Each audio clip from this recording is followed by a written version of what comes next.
Listen, I need to explain something about humans before we get into this absolute disaster of a story. We thought we understood them. The Galactic Council thought they had it all figured out. Soft species, fragile bones, short lifespans, ridiculously emotional. But here's the thing about assumptions. They make you look like an idiot when reality kicks down your door and laughs in your face. My name is Vex, and I'm what you'd call an observer for the Terran Integration Committee. Basically, I watch humans do stupid human things and file reports that nobody reads. Thrilling career choice, right? But this particular case? This one made me question everything I thought I knew about these pink, squishy creatures. Her name was Riley Vance. 17 years old. Should have been worried about exams and whoever she was going to take to prom. Should have been posting pictures of her lunch on whatever social media platform the kids were using that week. Should have been normal. Instead, Riley Vance spent the last 2 years fighting in the Outer Rim conflicts. Yeah, you heard that right. 2 years. The same conflicts that made hardened Krillian shock troops request psychiatric leave. The same battles that turned entire battalions of Thoraxian warriors into shaking wrecks who couldn't sleep without medication. And now she was going back to high school. I'm not making this up. I genuinely wish I was. The transport shuttle touched down on a Tuesday morning in September in a nothing-special town called Riverdale Springs, somewhere in the middle of North America. Population 12,000, 1 high school, 3 coffee shops, the kind of place where everyone knows everyone, and the biggest excitement is usually when someone's dog gets loose at the farmer's market. Riley stepped off that shuttle wearing her discharge uniform, a duffel bag slung over one shoulder, and an expression that could freeze plasma.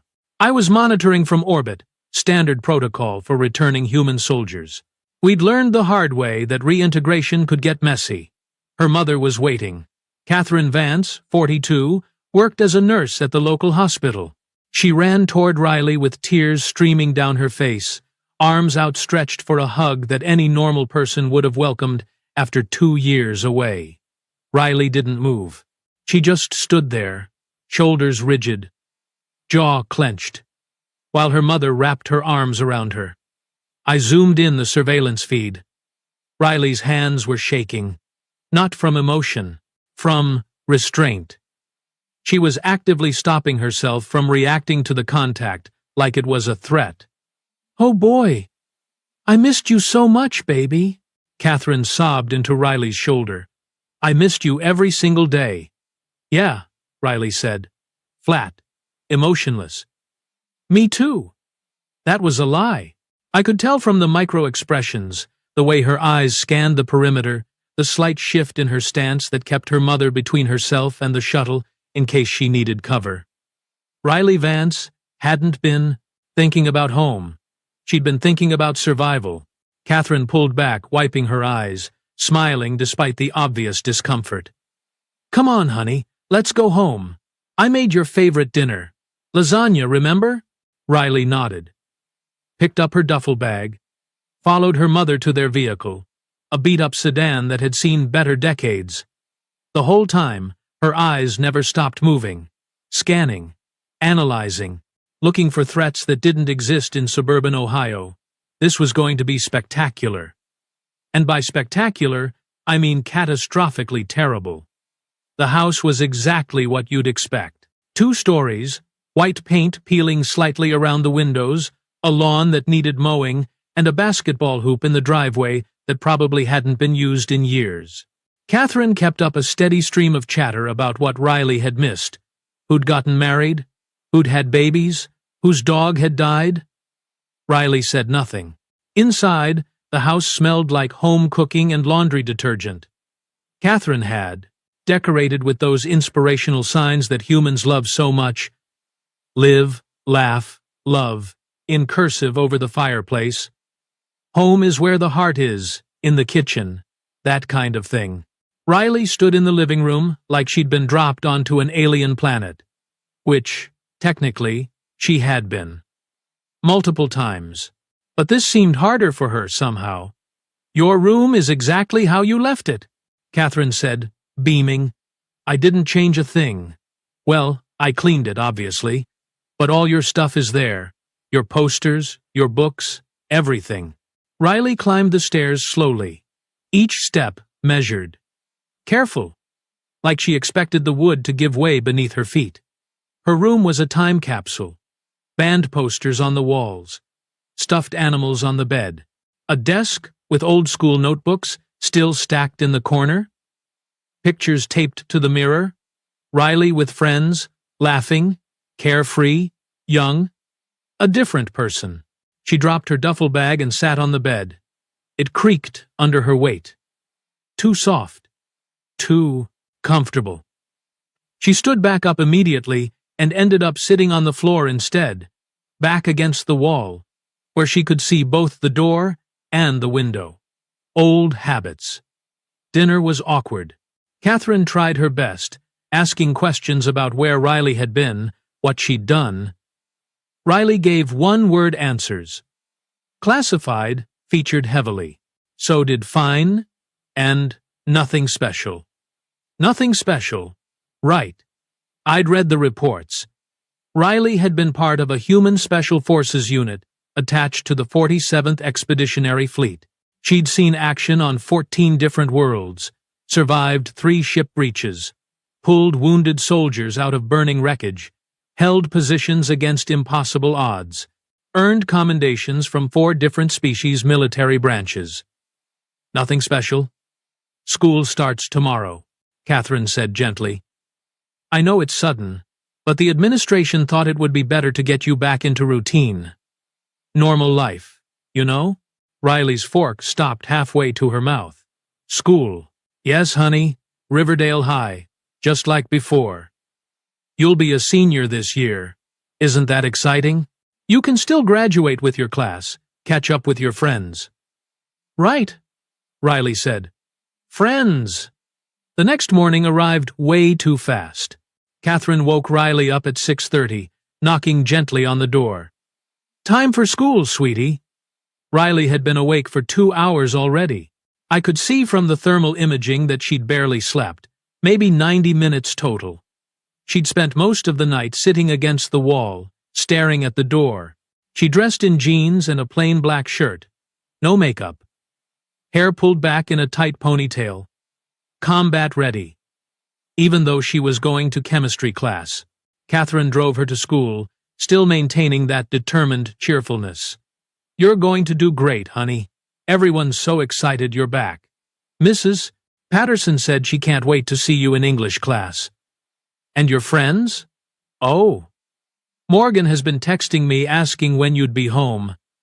She missed you so much. Riley stared out the window. Yeah. Riverdale High School looked exactly like every other human high school I'd observed. Brick building, too many teenagers, fluorescent lighting, and that unique smell of floor cleaner mixed with adolescent anxiety. Students crowded the hallways, shouting greetings, comparing schedules, laughing at jokes that probably weren't that funny. Riley walked through the front doors, and the noise hit her like a physical force. I saw her flinch. Actually flinch. She pressed her back against the wall immediately, eyes wide, breathing, accelerating. Too many people. Too much chaos. No clear exits. No cover positions. No weapon. Riley? Oh my God! Riley! A girl with bright red hair and an enthusiasm that could power a small planet came running down the hallway. Morgan Hayes. They'd been best friends since elementary school, according to the files. Morgan threw her arms around Riley in a crushing hug. You're back! You're actually back! I can't believe it. Why didn't you tell me? I would have picked you up from the shuttle. Oh my God, you look so different. Did you cut your hair? It looks amazing. Wait, are you taller? You look taller. Are you taller? Riley stood rigid in Morgan's embrace, arms at her sides, jaw tight. Hi, Morgan. Hi, Morgan. That's all I get? Girl, you've been gone for 2 years. 2 years. Do you know how boring it's been without you? Tell me everything. Where did you go? What did you do?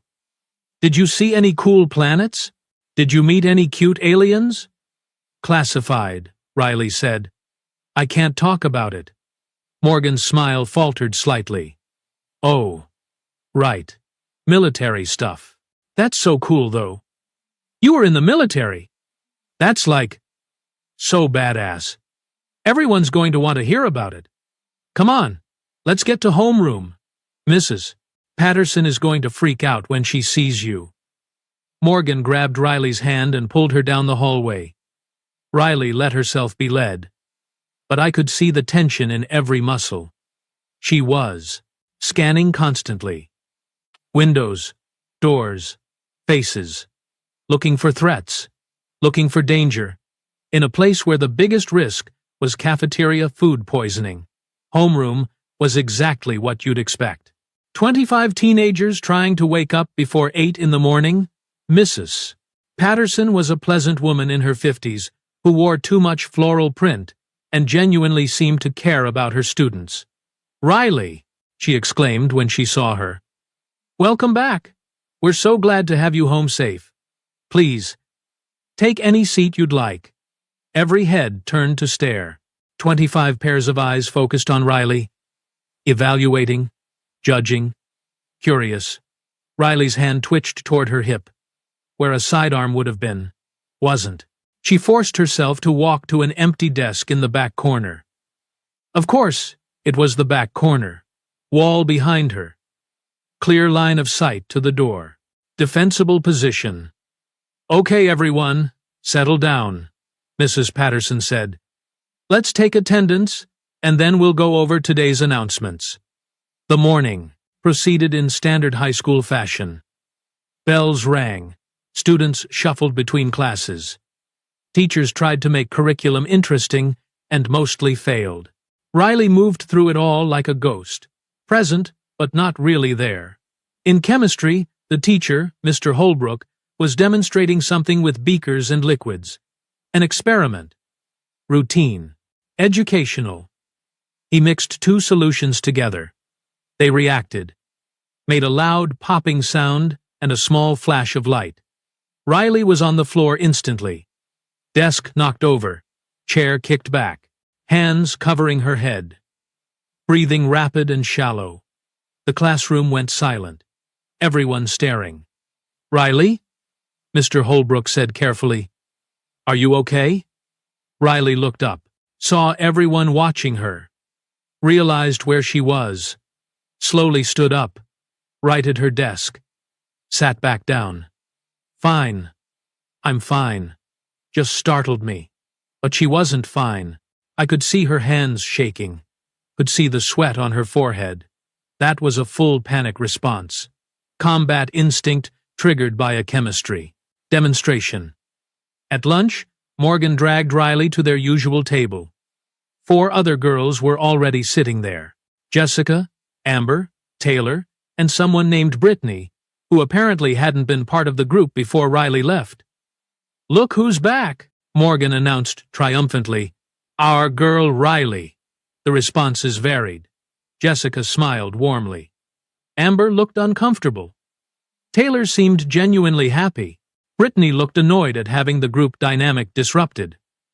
So, Jessica said, after the initial greetings. What was it like? The military? Riley picked at her food. Cafeteria pizza that looked like it might actually be a war crime itself. It was fine. Just fine? Taylor pressed. Come on, you have to give us more than that. Did you shoot guns? Did you fly spaceships? Did you meet any aliens? Yes, no, yes, Riley answered, without elaboration. Awkward silence. She can't talk about it, Morgan said quickly. It's classified. Right, Riley? Right. Well, that's convenient, Brittany muttered under her breath. Riley's eyes snapped to her. Cold. Hard. The kind of look that made veteran soldiers reconsider their life choices. What did you say? Brittany shifted uncomfortably but tried to maintain her attitude. I just think it's weird that you show up after 2 years and act all mysterious, like you're too good to talk to us now. Brittany, Morgan hissed, don't be rude. I'm just saying what everyone's thinking, Brittany said, crossing her arms. She left. She chose to leave. Now she's back, and acting all weird and traumatized or whatever. It's drama. Riley stood up, calmly, slowly. But there was something terrifying about the movement. Controlled violence waiting to happen. You're right, Riley said quietly. I am traumatized. I watched people die. I killed people. I saw things that will give me nightmares for the rest of my life. So, yeah. Maybe I'm a little weird. Maybe I don't fit in anymore. Maybe your biggest problem being which boy to ask to homecoming seems absolutely ridiculous to me now. The table went silent. The surrounding tables too. Everyone was listening now. But here's the thing, Riley continued, her voice never rising above conversational volume, but somehow commanding absolute attention. I did all that so you could sit here and complain about drama, so you could worry about stupid high school garbage instead of whether you're going to survive the next artillery strike. So, maybe cut me some slack for being a little off. She picked up her tray and walked away. Just left. No dramatic exit. No slamming doors. Just turned and walked out of the cafeteria like it was a tactical withdrawal. Morgan ran after her. Riley! Wait! She didn't mean it. She's just being Brittany. Please don't go. Riley stopped in the empty hallway. I can't do this, Morgan. I can't sit there and pretend everything's normal. It's not normal. I'm not normal anymore. Then, we'll figure it out together, Morgan said firmly. You're my best friend. I don't care if you're different. I'm just glad you're alive. And there it was. The crack in Riley's armor. Her eyes got wet. Just for a second. Before she blinked it away and rebuilt those walls. Yeah, she said quietly. Me too.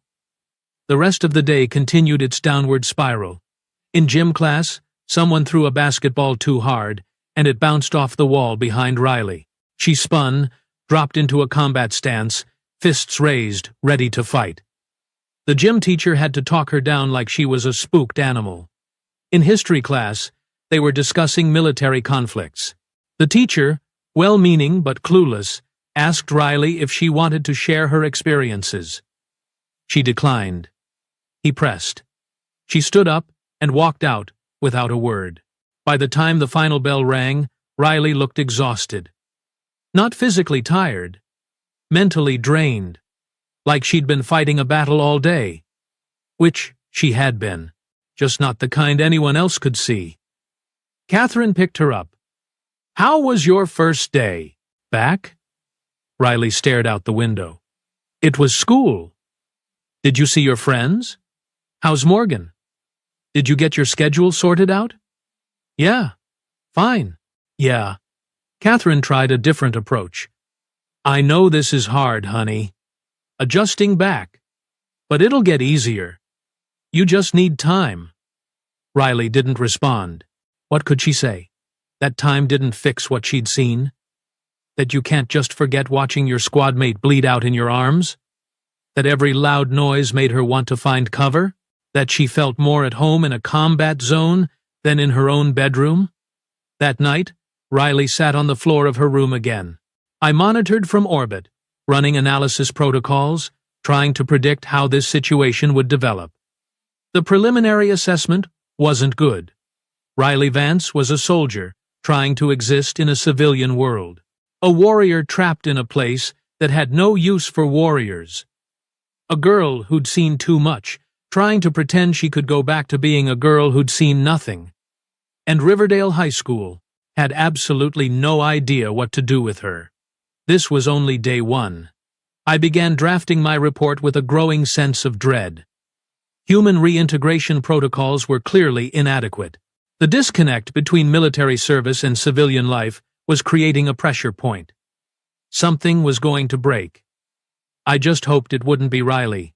Though honestly, looking at the data, it was more likely that everything else would break first. And that's when things would get really interesting. Because here's what the Galactic Council never understood about humans. You don't forge someone in the fires of war and expect them to go back to normal. You don't turn a teenager into a soldier and expect her to care about pep rallies and homework. You don't send someone to hell and back and expect them to pretend heaven is boring. Riley Vance survived warfare. Now, she had to survive something infinitely more complicated. High school. May whatever gods the humans believe in have mercy on everyone involved, because I had a feeling nobody else would. So here's where things got complicated. And by complicated, I mean absolutely insane in ways that made me question whether humans should ever be allowed to interact with normal society after military service. It was day 3 when Riley snapped. Not the violent kind of snap. Thank the void. The other kind. The kind where you just stop pretending everything's okay and decide that social norms are optional suggestions rather than actual rules. Wednesday morning started like the previous 2. Riley awake, before dawn, Catherine making breakfast, forced conversation, drive to school. The routine was establishing itself, and that seemed good on paper. Observers like me love patterns. Patterns are predictable. Riley Vance was not predictable. She walked into school that morning with different energy. Not defeated, not anxious, determined. I flagged it immediately in my report. Subject displaying behavioral shift. Recommend increased monitoring. First period was English with Mrs. Patterson. They were studying some classic literature piece about society and conformity. The irony was apparently lost on everyone except Riley and me. Who can tell me what the author is trying to say about following rules? Mrs. Patterson asked the class. Riley's hand went up. First time, she'd voluntarily participated.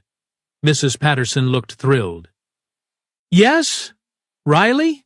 That sometimes rules are stupid, and following them blindly makes you complicit in bad systems, Riley said flatly. The classroom went quiet. Well, that's certainly one interpretation, Mrs. Patterson said carefully, though perhaps a bit reductive. Is it, though? Riley continued.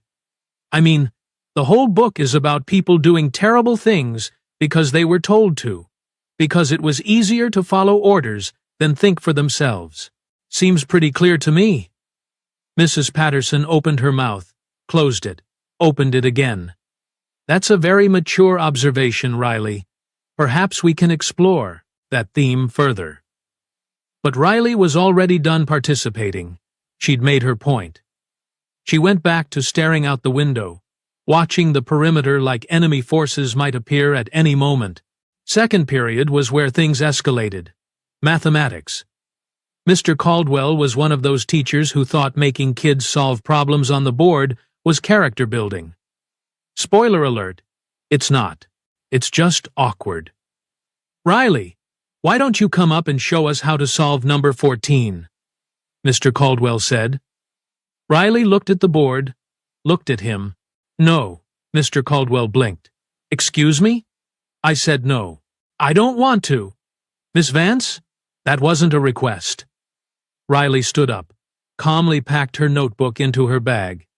Then, I guess we're at an impasse, because I'm not doing it. If you refuse, I'll have to send you to the principal's office. Riley shrugged. Okay. And she walked out. Just left. Mr. Caldwell stood there, sputtering like a broken engine, while the rest of the class tried to figure out if they'd just witnessed a revolution. I increased my monitoring frequency. This was developing faster than projected. Principal Garrett was a large man in his 50s, who ran the school with what he considered firm but fair discipline. He'd dealt with troublemakers before. Suspected drug users, kids who vandalized property, standard teenage rebellion. He had no idea what to do with Riley Vance. Miss Vance, he said when she appeared in his office, I understand you walked out of class. Yes, sir, Riley said. She sat at attention. Perfect posture, hands folded. That's unacceptable behavior. We have rules here. I understand, sir. Then, why did you do it? Riley met his eyes. No fear. No defiance either. Just honest assessment. Because the alternative was telling Mr. Caldwell exactly what I thought of his teaching methods, and that seemed less productive.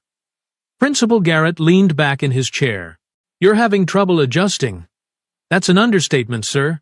Your mother mentioned you served in the Outer Rim? That must have been difficult. Riley said nothing. We want to help you, Riley, but you have to work with us. You have to follow the rules like everyone else. With respect, sir, Riley said quietly. I just spent 2 years following rules that actually mattered. Life or death. Rules. Don't expose your position. Don't leave your squad. Don't hesitate when it counts. Coming back here and being told I have to ask permission to use the bathroom or solve math problems I already know how to do feels pointless, Principal Garrett sighed. He looked tired suddenly. I can't imagine what you've been through. But this is the system we have. If every student decided which rules to follow, it would be chaos. Maybe some chaos would be good, Riley said. She got detention. 2 hours after school. Catherine was upset when she found out, but trying to be understanding. Honey, I know this is hard, but you have to try. You can't just walk out of class whenever you feel like it. Riley nodded, said nothing, served her detention in silence while the supervising teacher, Coach Martinez, graded papers and occasionally glanced at her like she was a bomb that might explode. Thursday brought a new development. Riley started attracting attention from unexpected sources. There was a kid named Danny Park. Quiet. Kept to himself. Wore the same hoodie every day and ate lunch alone in the library. Classic outsider. The kind of student who moved through high school trying to be invisible. He approached Riley at lunch. Morgan and the others had claimed their usual table, but Riley was sitting outside on the steps, eating an apple and watching the parking lot. Hey, Danny said. Mind if I sit? Riley glanced at him. Evaluated. Decided he wasn't a threat. Free country. Danny sat down, leaving appropriate space between them. I heard what you said to Brittany. About why you're weird. Great. Everyone heard that. I thought it was cool, Danny continued. Most people here don't have perspective. They think their problems are the only problems that matter. You've actually seen real stuff. Riley looked at him properly for the first time. You former military? No, but my older brother was. Marines. He served in the Kepler campaign. Came back different. Like you. Where is he now? Danny's expression darkened. Drunk himself to death 6 months ago. Couldn't handle being back. Couldn't adjust. Riley stopped eating. I'm sorry. Yeah, me too. Danny stood up. Anyway, I just wanted to say I get it. Not everyone here is clueless. Some of us understand why normal feels wrong after that. He walked away before Riley could respond. I made a note. Subject: establishing connections with individuals who demonstrate understanding of military trauma. Potential support network forming. That afternoon, things took an unexpected turn. Riley had gym class, which so far had been a disaster of jumping at sudden movements and overreacting to competitive situations. But today was different. Today, they were doing self-defense demonstrations. Coach Williams, a woman in her 30s who took fitness very seriously, announced the unit. Okay, everyone, for the next 2 weeks we'll be learning basic self-defense techniques. This is practical stuff that could actually help you in real situations. Everyone partner up. Students paired off with their friends. Morgan grabbed Riley's hand. Partners? Riley looked uncertain. Morgan, I don't think this is a good idea. Why not? It'll be fun. Come on, you can show me what you learned in the military. That's exactly why it's not a good idea. But Coach Williams was already demonstrating. Okay, so if someone grabs your wrist like this, you rotate your arm here, step back, and break the grip. Everyone try it. The gym filled with awkward attempts, giggles, people doing it wrong, not taking it seriously. Riley stood frozen. Come on, Morgan said, grabbing Riley's wrist gently. Show me how to break out. Riley's training kicked in. Muscle memory. She rotated, stepped, broke the grip, and had Morgan in a submission hold before her conscious mind caught up. Morgan yelped. Ow, ow, ow. Riley, too hard.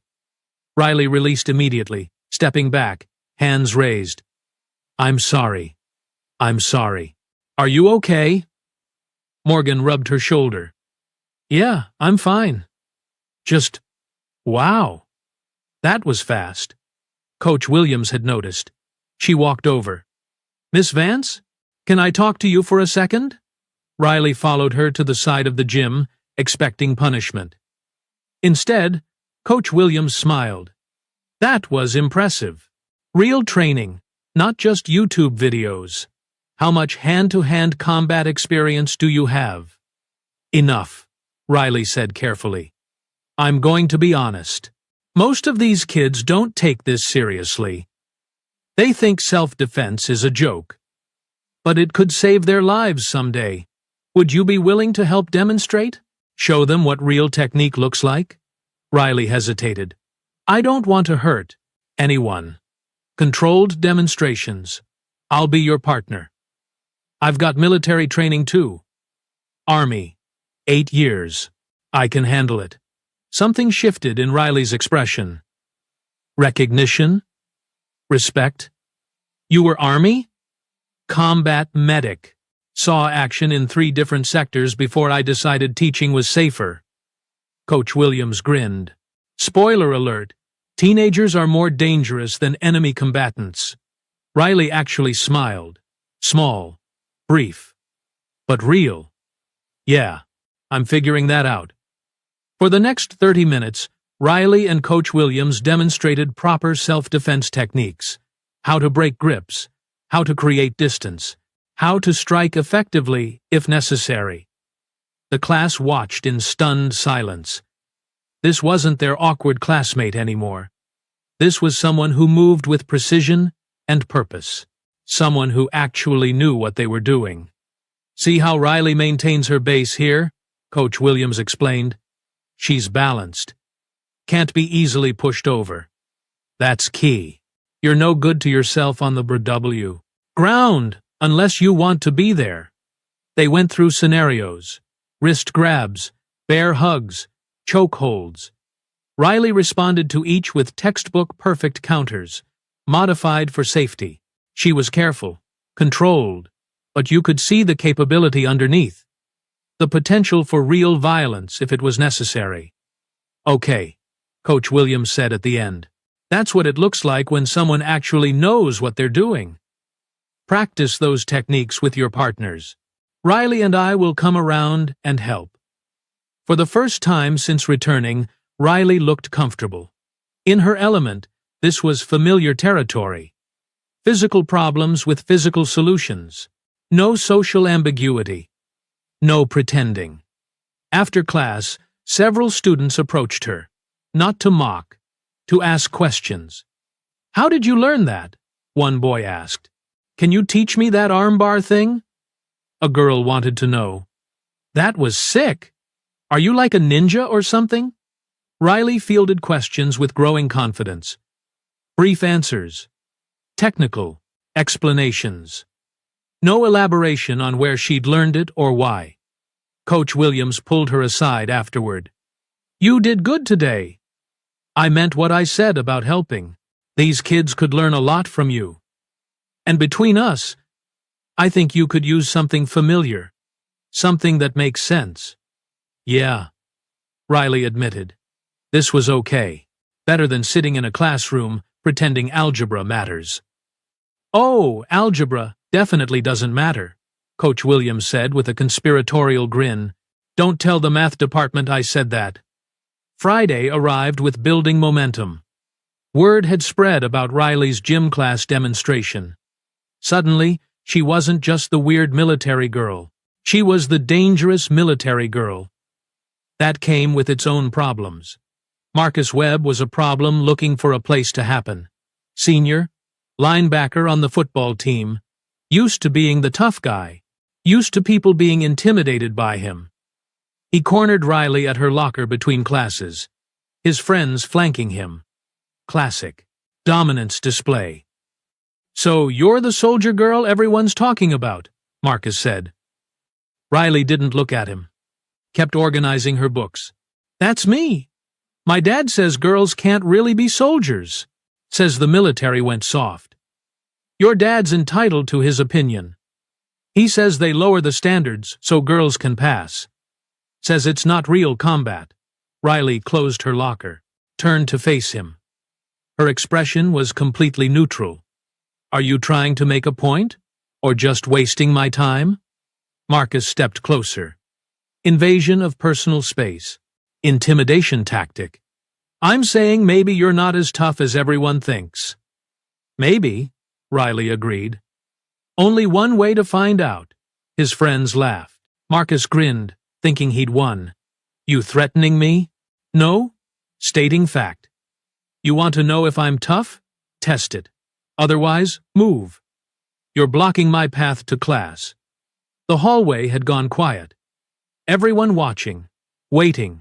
Marcus looked like he might actually do something stupid. His fists clenched, Riley's stance shifted slightly, barely noticeable. But I saw it. She was ready. Calculating distances, angles, targets. This was going to be bad. "Marcus, there you are." Coach Williams appeared like she'd been summoned. "Coach Henderson is looking for you." Something about practice schedules. "Better hurry." Marcus hesitated, caught between maintaining his image and actual authority. Authority won. "Whatever. This isn't over." "Yes, it is," Coach Williams said firmly. "Because you're going to walk away and leave Miss Vance alone. Right?" Marcus glared at Riley, then at Coach Williams. Then walked away, friends following. "You okay?" Coach Williams asked Riley quietly. "I had it handled." "I know you did. That's what worried me. Come on, walk with me to your next class." As they walked, Coach Williams spoke low enough that only Riley and my surveillance equipment could hear. "Listen, I get it. Guys like that are annoying. But you can't fight him. He started it. Doesn't matter. You put hands on him? With your training? That's assault. You'd be arrested. Expelled. Doesn't matter that you were defending yourself. Doesn't matter that he provoked you. The system doesn't care." Riley's jaw clenched. "That's not fair." "No, it's not. But it's reality. You survived warfare. Don't throw away your future because some idiot with a fragile ego needs to feel tough." Riley nodded slowly. "So, what do I do?" "You walk away. Every time. And if he actually touches you first, you do the minimum necessary to stop the threat, and then you walk away. And you make sure there are witnesses who can confirm he initiated contact." "Rules of engagement," Riley said with bitter understanding. "Exactly. Different battlefield. Same strategic thinking." They reached Riley's classroom. Coach Williams smiled. "You're doing better than you think. Give it time." The rest of Friday passed without incident. Riley avoided Marcus. Went to classes. Actually participated in a discussion about historical warfare strategies in history class, where she gently corrected the textbook's version of several battles. The teacher looked both impressed and slightly offended. That evening, Catherine suggested going out to dinner. "Just the two of us. We haven't really had a chance to talk since you got back." They went to a local diner. Quiet place. Few people. Riley sat with her back to the wall, facing the door. Old habit. "How are you really doing?" Catherine asked after they ordered. Riley picked at her napkin. I don't know how to answer that. Honestly would be good. Honestly? I feel like I'm speaking a different language than everyone else. Like I'm visiting a foreign planet where everything's familiar but wrong. Where problems that used to matter don't anymore. Where things that should matter seem invisible to everyone else. Catherine reached across the table, took Riley's hand gently. I can't imagine what you've been through. But you're home now. Safe. That has to count for something. Am I, though? Riley asked quietly. Safe? Because I don't feel safe. I feel exposed. Every loud noise makes me jump. Every crowd makes me nervous. I scan for exits everywhere I go. I can't sleep for more than an hour without waking up thinking I'm somewhere else. Have you thought about talking to someone? A counselor? The military has counselors. Had several sessions before discharge. They cleared me for civilian life. Said I was adjusting well. But are you? Riley pulled her hand back. I'm trying. Isn't that enough? Their food arrived. They ate in uncomfortable silence. Catherine tried a few more times to start conversation. Riley gave short answers. Eventually, they gave up and finished eating. On the drive home, Catherine spoke without looking at Riley. I'm proud of you. I want you to know that. Whatever you did out there, however hard it was, I'm proud you survived. I'm proud you came home. Thanks, Mom, Riley said softly. That night, I filed my weekly report. Subject showing signs of improved integration in specific contexts involving physical activity and military-adjacent environments. Continues to struggle with standard social situations and authority structures perceived as arbitrary. Recommend continued monitoring. Psychological support may be insufficient. The weekend brought unexpected developments. Morgan called Saturday morning. Hey! There's a party tonight at Jessica's house. Her parents are out of town. You should come. It'll be fun. Riley's first instinct was to refuse, but something made her hesitate. Maybe curiosity. Maybe desperation for normalcy. Maybe just not wanting to disappoint Morgan again. Okay, she said.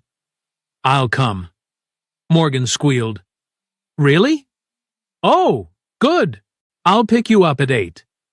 Catherine was thrilled when Riley told her. That's wonderful, honey. See, you're already reconnecting with friends. This is good. This is progress. Riley wasn't convinced, but she went anyway. Jessica's house was packed. Music too loud, too many people. Drinks being passed around despite everyone being underage. Standard teenage party that would have been fun 2 years ago? Now it was overwhelming. Riley lasted 15 minutes before she had to step outside. Too hot, too crowded, too much. She sat on the back porch steps. Cool night air. Quiet. Better. Danny Park found her there. Not your scene? Not anymore, Riley admitted. Was it ever? Probably not. Danny sat beside her. You don't have to stay. Morgan will understand. Will she, though? Eventually. She cares about you. But she's trying to make everything go back to how it was before. She doesn't get that's impossible. Riley looked at him. How'd you get so wise? Watched my brother try to fit back in. Saw what didn't work. Learned from his mistakes. Danny paused. He used to say, the worst part wasn't the war. It was coming home and realizing home didn't exist anymore. Not the way he remembered. Yeah, Riley said quietly. That's exactly it. They sat, in comfortable silence. Inside, the party continued. Out here, two people who understood loss shared space without needing to fill it with words. Eventually, Morgan came looking. There you are. Why are you out here? Come back inside. We're about to play games. Riley stood. Actually, I think I'm going to head home. Not feeling great. Morgan's face fell. Already? You just got here. I know. I'm sorry. Just tired. You're always tired. Or not feeling well. Or whatever excuse. Morgan's frustration bubbled over. I'm trying here, Riley. I'm trying so hard to make things normal for you, but you have to try too. I am trying. Are you? Because it seems like you're just pushing everyone away. Like you want to be miserable. Riley's expression hardened. You want honesty? Fine. I don't fit here anymore. I don't care about parties or games, or who's dating who. I can't pretend everything's fine when I know what's actually happening out there in the galaxy. When I know what it costs to keep everyone here safe and ignorant. So, yeah, maybe I am pushing people away. Because the alternative is screaming at everyone about how pointless and trivial their problems are. Morgan stepped back like she'd been slapped. Our problems matter to us. I know, and that's the problem. I can't make myself care anymore. Riley walked away, called her mother for a ride, left Morgan standing on the porch looking hurt and confused. The next week brought more of the same. Riley attending classes, participating minimally, avoiding social situations, finding solace in gym class and occasional conversations with Coach Williams and Danny. Then Tuesday happened. The fire alarm went off during lunch. Standard drill. Everyone knew the procedure. File out calmly. Line up in the parking lot. Wait for all clear. Except Riley didn't move. She stood frozen in the cafeteria, eyes wide, breathing rapid. The alarm kept blaring. Students filed past her. Morgan tried to grab her arm. Riley, we have to go.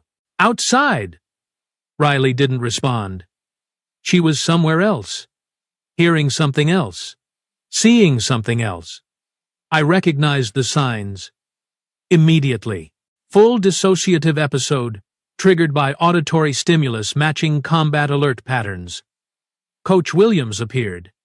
She'd been on the other side of the building but ran when she saw Riley on the security feeds. Riley, look at me. You're safe. This is a drill. Just a drill. You're at school. Riley's eyes focused slightly. Evac alarm. We need to move. Get to the shuttle bay. No shuttle bay. Just a parking lot. Come on. Let's walk outside together. Coach Williams guided Riley out slowly, talking constantly, grounding her. By the time they reached the parking lot, Riley was back. Present. Aware. And mortified. Everyone had seen her freeze. Everyone knew something was wrong. I'm fine, Riley said when the principal approached. Just forgot the procedure for a second.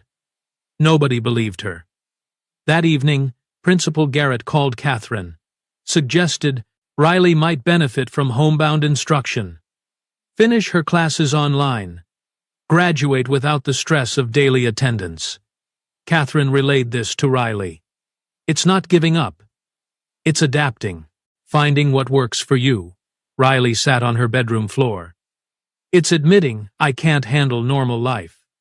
It's admitting that normal life might need to be different for you. And that's okay, Riley thought for a long time. Finally nodded. Okay.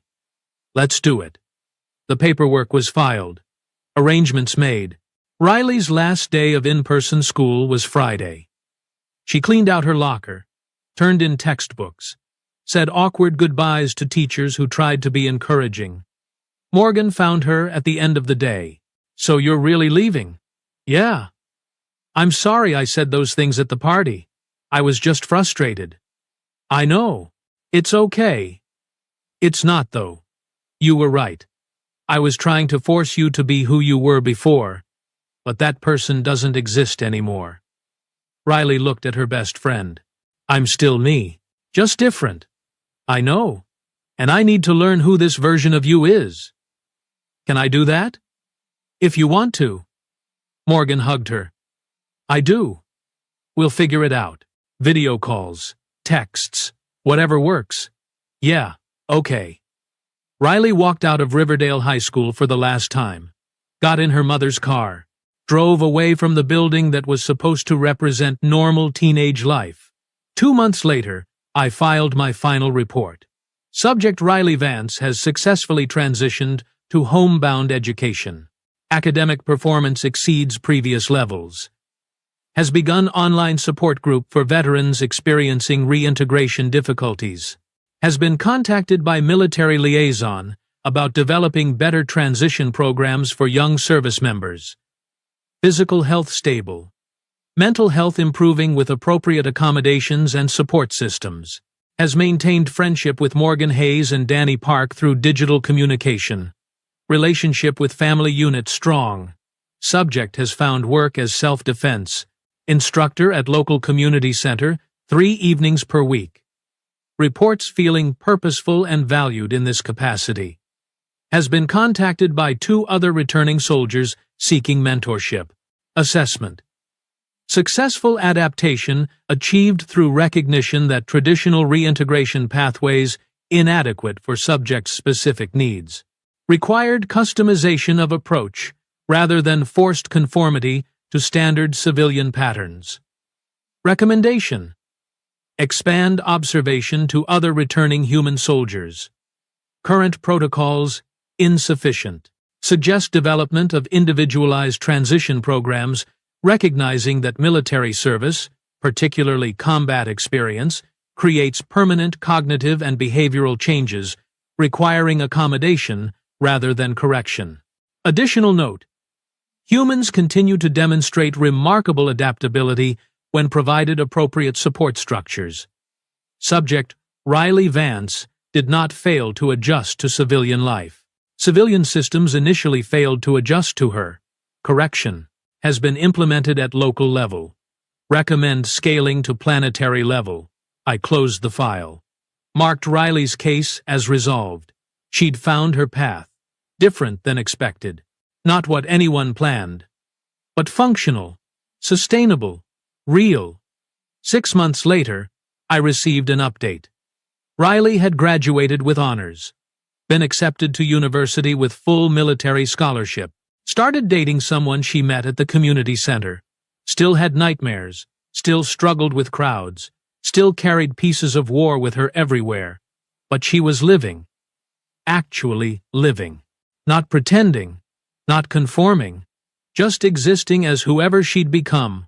War scars and all. The Galactic Council reviewed my reports. Implemented new protocols. Started treating human soldiers like the complex individuals they were, rather than problems to be solved. And me? I moved on to other cases. Other observations. Other humans doing impossible things in improbable ways. But I never forgot Riley Vance. Warfare to a nightmare called high school. Who survived both. Who taught an entire system that adaptation goes both ways.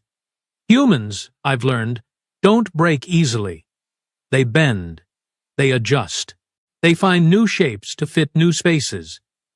They just need room to do it on their own terms.